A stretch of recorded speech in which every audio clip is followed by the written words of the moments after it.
Sebelum melanjutkan, jangan lupa subscribe dulu, terima kasih. Bab 47, bagaimana jika saya memiliki bukti?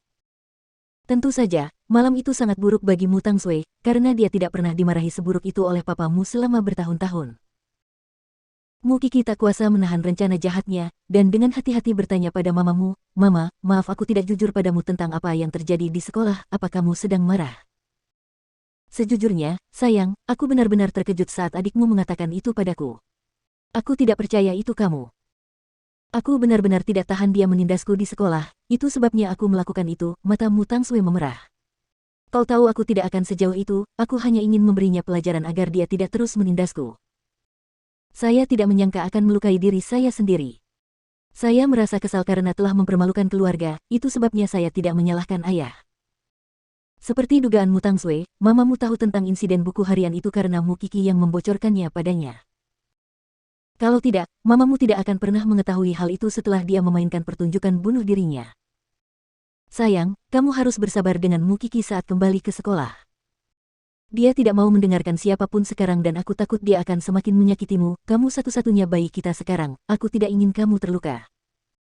Mu Tangsui duduk di tempat tidurnya dan mengangguk, wajah halusnya mengernyit. Lalu, bagaimana kalau kakak punya sugar daddy?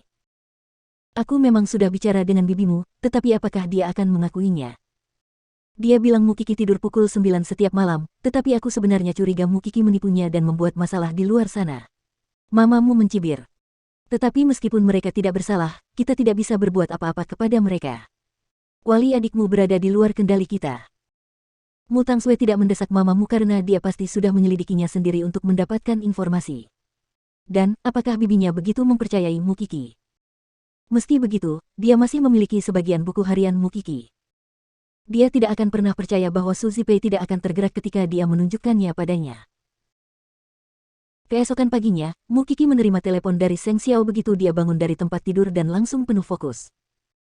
"Xiao Xiao, kenapa menelepon pagi-pagi sekali? Apa terjadi sesuatu? Apakah kamu yakin akan membiarkanku memutuskan di mana kamu akan belajar? Kamu tidak akan menyesal." Seng Xiao meminta konfirmasinya. "Aku tidak akan menyesalinya," jawab Mu Qi. "Mungkinkah kamu tidak tidur kemarin karena itu? Kamu terlalu banyak berpikir." Seng Xiao mencibir. "Aku sudah mengirimimu nama akademi profesional." Setelah menutup telepon dengan pikiran-pikiran manis, Mu Qi membuka kotak masuknya dan melompat dari tempat tidurnya begitu dia melihat nama akademi itu. Apakah Seng Xiao ingin dia kuliah di alma maternya dan menjadi adik kelasnya? Siswa kelas atas, siswa kelas bawah.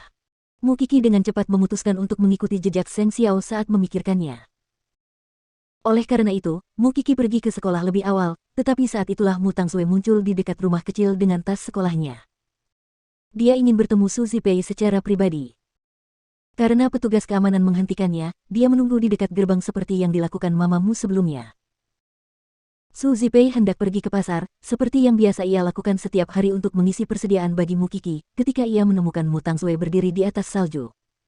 Ia terkejut sejenak, lalu menyadari bahwa itu bukanlah Mu Qi. Meski mereka saudara kembar, ada aura tersendiri yang membedakan mereka, dan Su Zipei langsung tahu siapa yang mana. Oleh karena itu, reaksinya tidak wajar. Benarkah keluargamu akan terus mengirim orang lain untuk mengganggu mereka tanpa henti? Itulah sebabnya Su Zipei mengabaikannya begitu saja, tetapi Mu Tangsui menghentikannya. "Bibi Zipei, aku ingin bicara denganmu. Kau menungguku di sini dan bahkan tidak pergi ke sekolah. Kau tidak akan mengatakan sepatah kata pun." Su Zipei tersenyum. "Tangsui, bagaimana kau akan memisahkan kita? Apakah kamu tidak tahu bahwa kakak sedang bertemu dengan seorang pria?" Mu Tangsui bertanya pada Su Zipei. "Sudah kubilang sebelumnya, Mu Qi tidak punya waktu untuk bertemu orang asing. Kapan kau akan berhenti menjelek-jelekannya? Tapi bagaimana kalau aku punya bukti?" Kata Mu Tangsui, lalu mengeluarkan beberapa lembar buku harian yang dirangkainya dari tasnya dan memberikannya kepada Su Zipei. "Lihatlah, Bibi Zipei. Aku juga khawatir dengan kakak." Su Zipei mengambil halaman buku harian itu tetapi tidak menanggapi Mu Tangsui dengan ramah. Sebaliknya, dia hanya menaruh halaman-halaman buku itu ke dalam laci, siapa yang akan membaca hal pribadi seperti itu? Mengapa keluargamu tidak membiarkan Qi sendiri? Terlebih lagi, Mu Qi pasti tidak akan senang jika dia mengetahui hal itu.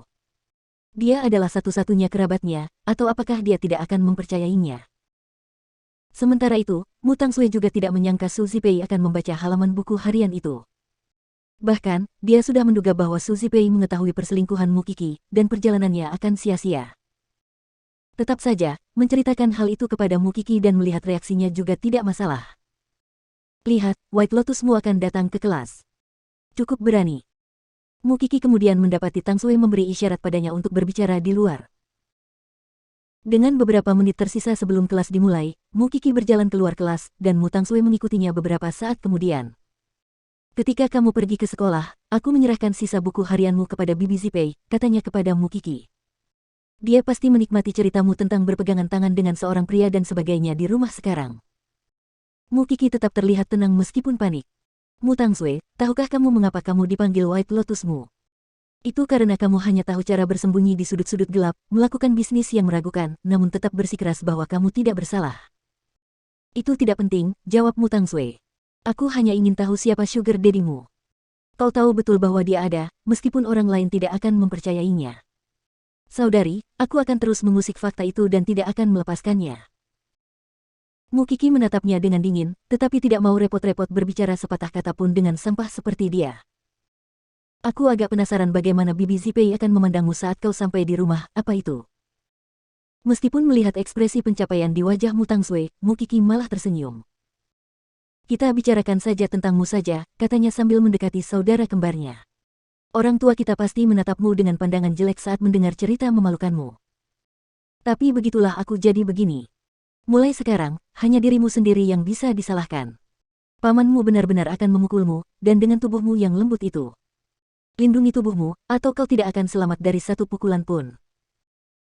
Mu Tangsui, sebaiknya kamu berdoa agar Bibi Zipei tidak membaca buku harianku atau aku akan membuat pamanmu semakin marah padamu.